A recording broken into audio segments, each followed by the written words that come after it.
Eu vou caminhando a pé com o celular na mão. Bom dia, pessoal. A gente vai dar continuidade, né, ao nosso ano letivo, né, de forma virtual, porque a gente não está podendo, né, ter as nossas aulas presenciais. Então, antes da gente começar mesmo o assunto do sétimo ano, é isso? A gente vai rever alguns assuntos do sexto ano, né? Aqueles últimos assuntos do sexto ano, é isso? E dentre eles a gente escolheu aqui para começar com o Império Romano, que já fica também já bem perto já do final, né, do livro, né, já entre os últimos assuntos, certo? Até lá pode ser que a gente já volte, né, às aulas presenciais e a gente já, né, vai ter os livros, né, do sétimo ano, né, e já fica bem melhor para a gente trabalhar, certo? Então a gente vai falar aqui da queda do Império Romano do Ocidente, né, que é um assunto que a gente viu já lá para o final, como eu já falei, certo? Que é um assunto também importante, né? Isso que é toda a nossa formação atual, né? Também veio a partir do Império Romano, do Ocidente, dos gregos, né? Certo?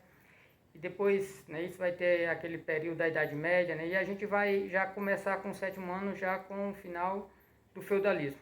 Então, antes de chegar nesse final do feudalismo, a gente vai passar pelo declínio do Império Romano, né? E também pelo feudalismo. E a gente retoma o final do feudalismo com o sétimo ano, certo? Então, para a gente falar, já como a gente já está falando aqui do final do Império Romano do Ocidente, é isso? Eu coloquei alguns tópicos importantes aqui para a gente, é isso, comentar, né? E vocês vão aprofundar um pouco no assunto com o texto que vai acompanhar aqui esse vídeo já, né? No final do vídeo vocês vão ter um texto e também uma atividade, né? Isso para vocês, de fixação, né? Para vocês fixarem melhor, né? O conteúdo. Então, quando se fala do Império Romano, da queda do Império Romano do Ocidente, né, a primeira coisa que vem na nossa mente, claro, que é a chegada dos povos bárbaros, né, que eram povos que veio, né, chamado, né, de maneira genérica pelos romanos de povos bárbaros, né, isso. Lá no texto ele vai explicar para você direitinho qual é a visão que os romanos tinham desses povos bárbaros, por que eles chamavam de bárbaro, né, claro que é um sentido diferente, né, de bárbaro que a gente tem hoje, certo? Então, claro que houve vários fatores internos e fatores externos, né, que vão levar a esse declínio do Império Romano do Ocidente.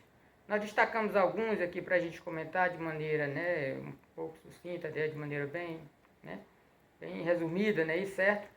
Porque também o vídeo não pode se prolongar muito, né, para não ficar também muito chato, né, e depois vocês querem mesmo, né, fixar o assunto a partir, né, da leitura. Mas a gente vai fazer alguns esclarecimentos aqui sobre esse conteúdo, certo? Primeiro, ele comenta aqui no livro sobre o contato romanos e germânicos, né? Claro que esse contato deu assim de duas maneiras, né? Tem aquele contato que se deu através da interação, né? Isso que a gente vai ver que os romanos aos poucos vão se aproximando das fronteiras do Império Romano, os germânicos vão se aproximando um pouco, né, das fronteiras do Império Romano, vão ser também absorvidos, né, como soldados do exército romano, né? Vão muitos germanos vão se casar com romanos, né, e vice-versa. Então, pouco a pouco também os romanos vão interagindo com a cultura, né, dos romanos, né, certo? E isso aí também, claro que vai haver um choque cultural no começo, né, como a gente já comentou, que os romanos, né, chegavam mesmo a chamar os germanos de povos bárbaros, certo? Só que com o passar do tempo, durante o século 3, 4, né, esses germanos vão aos poucos, né, penetrando no território do Império Romano. Claro que isso aí está se dando principalmente porque o Império já estava, né, enfraquecido, né? A gente fala assim, Império, claro que a primeira coisa que vem na cabeça de vocês é a grandiosidade, né, desse Império, né? A palavra Império já te leva a isso aí. E realmente o Império Romano foi o maior império da antiguidade, certo? Praticamente toda a Europa, né, ocidental e parte da Europa oriental estava sob o domínio desse império e outras terras, né, na Ásia, na África, certo? Então foi o império mais poderoso da antiguidade, né? E como tudo que sobe cai, o Império Romano também veio a cair, que a gente chama de uma queda ou declínio, certo? E os fatores é o que ele vai selecionar aqui, né, isso dentro desse texto, né, que é um texto que vocês vão ler, né, isso, e vão ter acesso a outras informações que não estão aqui na explicação, certo? Então esse contato se deu, né, de maneira exclusiva e de maneira interativa, né? Ou já vai haver uma troca de elementos culturais entre esses dois povos, certo? Então ele vai falar aqui também da desagregação, né, que são basicamente os fatores que estão levando, né, ao Império Romano, né, a declinar, certo? Primeiro ele fala aqui também das crises internas, certo? Como é um grande império, né, isso necessitava de um gasto cada vez mais crescente, certo? Para manter o quadro administrativo, né, que era enorme, né, manter os seus exércitos, certo? Tudo isso aí tinha um gasto muito elevado, certo? Por outro lado também, estava acompanhando isso, estava havendo um empobrecimento da população, já que uma coisa tinha a ver com a outra. Para suprir esses gastos, os governos geralmente aumentavam os impostos, né? E quem pagava a maior parte desses impostos, claro, era a maioria da população, que estava, né, empobrecendo por conta dessa exploração que advinha, né, da cobrança dos impostos, certo? E também, junto com isso, para tentar solucionar uma crise econômica, também se recorreu à emissão de moedas, certo? Que levou a uma inflação. E a gente sabe que as camadas mais pobres, né, que acabam pagando um preço mais caro, né, quando há uma inflação, não é isso? Seja num império, não num país, certo? Então esses dois pontos aí, eles foram destacados, né, como um dos fatores que levaram a essa desagregação do Império Romano. Junto a isso aí, é isso? Ele destacou também aí no texto o processo de ruralização. Ruralização seria mais ou menos assim, um êxito rural, né? As pessoas passam a abandonar a cidade e vão para o campo. Relacionado a essa ruralização, é que o autor destacou as invasões dos povos germânicos, ou povos bárbaros, né? De acordo com o que eles chamavam, certo? Porque a partir do século 3, 4, realmente eles começaram, né, a vir em grandes levas para dentro do Império Romano. E eles viviam basicamente do saque, né? Eram povos que não eram povos sedentários, né? Eram povos nômades, né? E uma das atividades econômicas dele era exatamente o saque, certo? Então essa prática deles aí levou à insegurança para várias partes do território romano, certo? E as pessoas em busca de maior segurança iam para as vilas que ficavam no campo, né, na zona rural, onde elas se sentiram mais seguras diante do ataque desses povos bárbaros, né, especificamente os povos germânicos, certo? Então, dentro dessa nova situação, né, que seria no campo, né, surgiu uma nova relação, né, jurídica de trabalho que seria o colonato.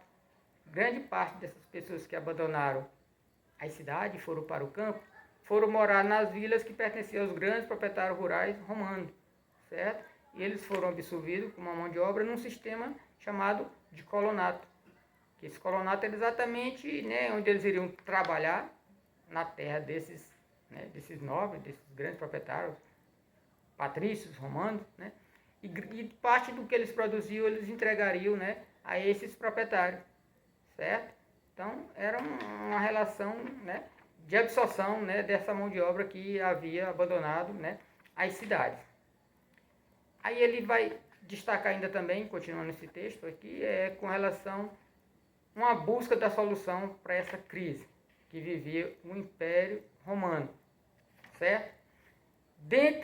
Aí ele falou, claro, que essas invasões trouxe que uma anarquia militar no Império Romano. O Império estava realmente em um processo de declínio muito rápido, certo? Essa anarquia militar que ele fala aí é que muitos chefes militares, muitos generais, né, acabavam tomando o poder, usando das suas forças armadas, né, se tornavam imperadores, mas durava pouco tempo, né? Logo em seguida vinha outro general com suas forças e acabava, né, tomando o poder. Então, em um curto espaço de tempo, Roma chegou a ter vários imperadores, certo? É o que ele chamou aí no texto de anarquia militar, né? O nome anarquia aqui no sentido de falta de poder, né? Já que os poderes eram muito efêmeros, né? Passavam muito rápido, chegava na mão do imperador, logo vinha outro, né? E derrubava esse imperador, certo? Aí ele destacou alguns imperadores que tomaram algumas medidas administrativas no sentido de procurar uma solução para essa crise. É uma crise que se prolonga, né, durante vários séculos, certo? E aí vai se amortecendo, né, por uma série de medidas que vão tomando, o que, claro, que não vai solucionar, porque acaba depois o Império, né, declinando, né, totalmente, né, e o poder passando, né, para as mãos dos povos bárbaros, que vai surgir vários reinos bárbaros, ou germanos, né, onde era o antigo Império Romano, né, do Ocidente, certo? Ele destacou aqui 3 imperadores, no caso, o primeiro deles, que ele foi Diocleciano, né? Já no ano de 285, tomou a seguinte medida administrativa, certo? O que foi que ele fez? Diocleciano. Ele dividiu o império em 4. Criou-se 4 cargos de imperadores, que a historiografia chama de tetrarquia, né? O governo de 4 imperadores.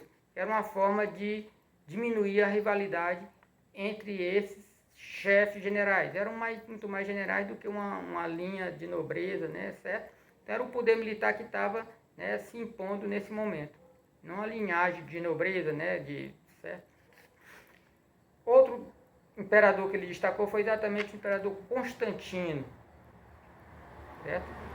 Que é, além, né, de tornar o cristianismo uma religião oficial, que a gente vai, né, ver lá na frente também, certo? Ele transferiu a capital de Roma para Bizâncio, né, que era uma cidade de origem grega, né, que depois vai ser reformada e vai receber o nome de Constantinopla. É uma forma que fica no Oriente, certo? É uma forma de tirar a capital daquele foco de conflito que tinha no Ocidente, certo? E o outro imperador que ele destacou foi exatamente Teodósio, que dividiu o império em 2 partes, né?